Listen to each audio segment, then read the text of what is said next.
Eles pegaram lá populações, clusters que eles chamam, de mulheres, foram mais ou menos 130 mil mulheres seguidas entre 8 e 10 anos. E eles pegaram uma população e não fizeram nada, que é o que não se fazia mesmo. Elas não eram rastreadas. Aliás, eu tenho pacientes da Angola, não tem rastreamento na Angola. E você pega casos de câncer pior do que os nossos aqui. Elas estão vindo para o Brasil, tratar tudo aqui agora. Quem pode, quem tem um pouquinho mais lá. Então, população que não tinha nada.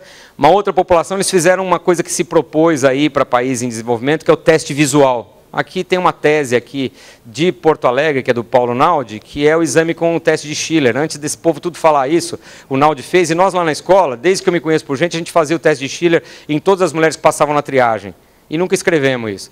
Então tem lá o teste de Schiller, o teste com ácido acético, que é o exame visual para tentar fazer diagnóstico mais precoce do câncer, né? Que o exame já seja clínico, mas mais precoce o diagnóstico. Num outro, eles fizeram citologia, num outro grupo. E no quarto grupo fizeram um teste de HPV por captura híbrida. E o teste de HPV foi importante, esse estudo foi publicado, foi impactante isso, porque um teste só feito nestes 10 anos, mudou completamente a mortalidade por câncer do colo naquele grupo. E os outros, se olha os números, não é estatístico que eu estou falando, mas se olha os números, parece muito parecido no não fazer nada, fazer a citologia ou fazer o teste visual. Então, o teste biomolecular mostrou-se eficiente nesse sentido, um teste e quase 10 anos nessa população, apenas um teste. E assim foi, né? Uma das coisas que falar, se eu fizer HPV, eu vou ver muita gente doente, é uma coisa que a gente sempre ouve, eu vou ter que fazer colposcopia em muita gente, não sei o quê. Não é isso. Se eu fizer para aquela população restrita que nós estamos falando, de risco, eu vou ter, olha, poucos testes que vão ser duplamente positivos, ó, tá vendo? 6,5% dos testes foram HPV positivos, que fizeram cito e metade deles praticamente tinham citologia normal. E HPV de alto risco positivo. Essa mulher eu não vou precisar fazer nada, ou seja, eu vou fazer em metade. Aquelas que têm os dois positivos, vai para colposcopia e biópsia. Né? Então, 3%, 4% é um número muito pequeno. Dá para o poder público assimilar isso, sim. Dá porque o Congresso aumentou as coisas tudo lá, o Senado não está cortando gastos, nós estamos cortando gastos de quem tem doença, só aqui mesmo, né?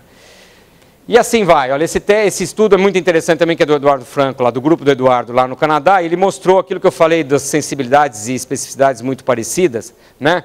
Olha aqui, o teste de HPV com uma sensibilidade de 95% aproximadamente e uma especificidade de 94%, né?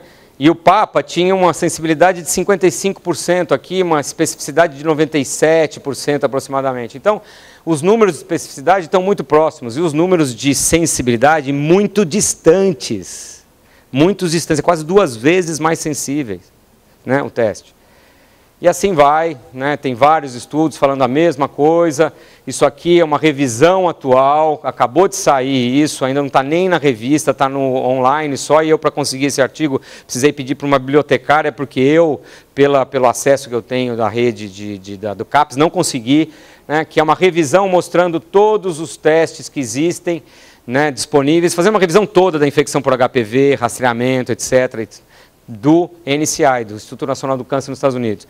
Aqui o estudo do México, que faz um piloto primeiro em áreas de melhor classe social, classe média e classe baixa, onde eventualmente não tinha rastreamento, fazendo um piloto com a captura híbrida e mostrou, ó, os 2 testes positivos, 0,7% das mulheres que foram testadas. Foram mais de 50 mil mulheres nesse piloto. HPV positivo e citologia negativo, quase 8% das mulheres, na faixa etária de 30 a 70 anos. Os 2 negativos, 90% das mulheres. Então, o que vai me preocupar é essa faixa aqui, né? Que eu vou ter que ter mais preocupação. Se eu for pensar, isso aqui não dá 9%, que eu vou ter que ter um olhar mais aprimorado.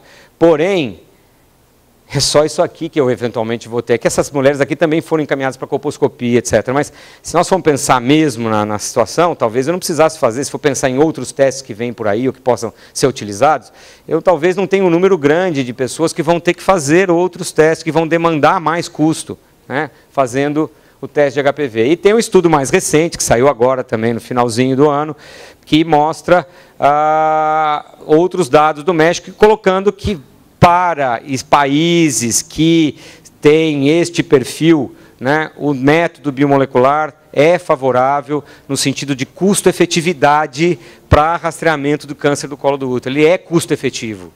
Não é jogar dinheiro fora, não é encarecer o sistema sem benefício. Então, os trabalhos de custo-efetividade são inúmeros hoje, e nós temos um estudo no Brasil, eu vou um pouquinho para frente, depois eu volto naquele esquema. Nós tivemos um estudo, isso aqui é um estudo matemático, não está publicado ainda, o colega está fazendo um doutorado com isso aqui. Nós fizemos um estudo matemático, usando lá uma fórmula, um teste que já foi descrito há mais de 100 anos por um russo, que é Markov. Então, usamos o teste de Markov, e ele vai fazendo essas mulheres irem entrando de novo no sistema, entrando no sistema. Você alimenta o sistema com o que você quer. Incidência, cura, complicação, então, conização, esterectomia. Você vai colocando o que já está publicado. Mesmo dados brasileiros de incidência, mortalidade, prevalência das várias alterações relacionadas ao HPV, se alimenta isso e faz lá. Eu quero que faça o teste de HPV em mulheres acima de 30 anos a cada 3 anos. E ele vai jogando as mulheres nos vários estados marcovianos, que são chamados, e fazendo elas entrarem no sistema de novo a cada 3 anos. E o Papa Nicolau nós fizemos aquilo que o INCA fala, com 30 anos também. Depois vimos que com 30 anos... talvez a gente perca no Brasil um contingente importante de mulheres entre 25 e 30. E fizemos isso para essa faixa etária. E chegamos a essa conclusão aqui. O incremento, que é o que interessa em termos de custo-efetividade, o incremento, para fazer diagnóstico de 50 mulheres a mais, com o Papa Nicolau eu diagnosticava nessa população 26 casos de câncer. Com o HPV, eu diagnostiquei nessa população 76 casos de câncer. Ou seja, para cada caso a mais de câncer do colo que eu detectei, eu tive um incremento de R$ 1.800.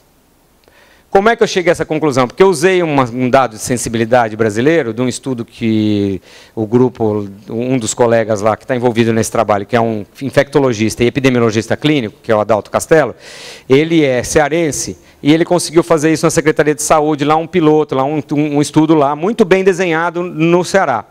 E lá mostrou que, embora fosse um estudo científico, que você olha a lâmina com outros olhos, uma sensibilidade de 33 e pouco aqui por cento de sensibilidade no Papa Nicolau, para detecção de doença. Mas vamos pegar, não vamos ser perverso, Aí eu estou usando isso a meu favor. Vamos usar os 50%. Vamos falar que a média brasileira de sensibilidade, levando em consideração todos aqueles laboratórios que a gente falou, que cora, que não cora, é 50%. 50%. Se eu usar 50%, eu levo isso aqui para R$ 3.800 por cada caso a mais. Eu garanto que na primeira sessão de quimioterapia que essa mulher fizer para tratar o câncer do colo, isso aí já foi pago 4 vezes. Se contar a radioterapia, então, duvido que isso não seja passível de assimilação pelo poder público. Então, porque nós estamos contando que uma lâmina custa R$ 5,00, o outro teste custa 50, Estou fazendo um dado hipotético aqui. Na realidade, para esse estudo aqui, a Daidine, na época, falou que custaria para o poder público R$ 20 cada teste. Então, se eu olhar o que custa uma lâmina, o que custa uma captura híbrida, não tem dúvida que é diferente, mas tem que olhar no global, o que isso reflete, o maior diagnóstico ou o menor diagnóstico. Só para voltar, então, olha, este é um diagrama aqui, uma proposta de rastreamento. Esse aqui é uma proposta do Jack Cusick, que foi publicado aí de 2006 para cá, vem sendo publicado, e se fala aí nos 5 anos de intervalo, quando os 2 testes são normais.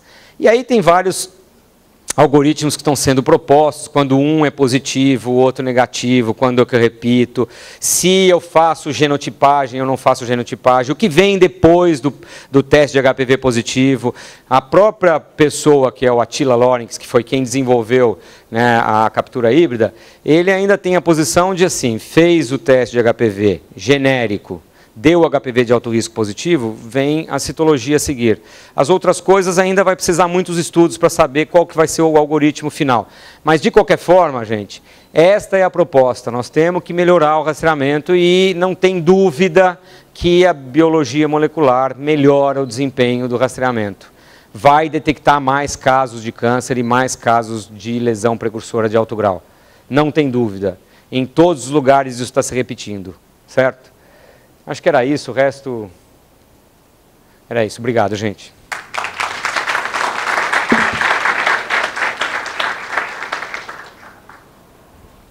Tem alguma pergunta? Doutor Sérgio? Doutor Carlos Quadros quer lhe fazer uma pergunta. Doutor Sérgio, o senhor citou... Não, é simples. As vacinas disponíveis são as quadrivalentes e as bivalentes. Qual é o tempo de imunidade que confere? Eu não fiz parte de nenhum dos protocolos. Tudo que eu conheço da vacina, do que eu li, do que eu acompanho, que tem muitos colegas muito próximos de mim que fizeram. Até hoje, né, os últimos dados aí que eu acompanhei, tem mais de 8 anos aí os grupos que foram vacinados, ainda mantendo níveis de anticorpos muito altos. Se ela vai ser permanente, por exemplo, como é a vacina da hepatite ou não, ou outras vacinas, a gente não sabe. Mas talvez, viu? Se a gente levar em consideração o que aconteceu com outras vacinas, talvez isso até seja verdade. Mas, por enquanto, assim, 7, 8 anos você ainda tem. E outra, só para... outro dia eu ouvi de uma pessoa que lida com vacinas, né? Que a gente ainda vai lá no laboratório e pede para fazer o anti-HBS. Se ele estiver abaixo de não sei quanto, precisa fazer nova dose. E outro dia eu ouvi de uma vacinóloga que não é mais verdade isso. Que a memória existe. Você não precisa fazer outra, que se tiver contato, ele dá o booster natural muito rapidamente, porque tem a memória. Se você fez, virou, né? Deu a viragem, você tem memória. Então, talvez a gente tenha aí um comportamento igual ao da hepatite. Tomara, né? Mais uma pergunta. Bom, primeiro lhe dizer que eu sou um citopatologista histórico, então quase contemporâneo do Papa Nicolau. Ou até fui, na verdade. Até fui, na verdade. Papa Nicolau morreu em 60 e poucos, né? Quando o senhor fala em sensibilidade do DNA, da pesquisa do DNA, e a sensibilidade do Papa Nicolau, o senhor, na verdade, está se referindo a coisas diferentes. Porque a sensibilidade do Papa Nicolau já é a lesão presente. E a sensibilidade do exame de DNA é a presença viral, e não a lesão presente. Não? Não, talvez você tenha entrado no... Todos esses estudos que eu estou falando e que tem esses dados de sensibilidade, por exemplo, esse do Eduardo Franco, ele pegou as duas populações e fez um espelho uma da outra. Uma fazia rastreamento com o Papa e a outra com... Todos esses estudos comparam, e o que nós fizemos foi a mesma coisa, o nosso modelo matemático foi a mesma coisa. Eu tenho os dados, tudo isso aí é referenciado com a lesão de alto grau e câncer. É a sensibilidade do Papa Nicolau identificar a lesão de alto grau e câncer. Tá? Não é ele positivo já. Positivo ele é 100% sensível. Né? Quando é positivo, ó, tem câncer. Não, é a sensibilidade. Metade, dados do FDA, as meta-análises mundiais de citologia que eu mostrei aqui. Instituto Gesta. Pesquisa e diagnóstico em saúde.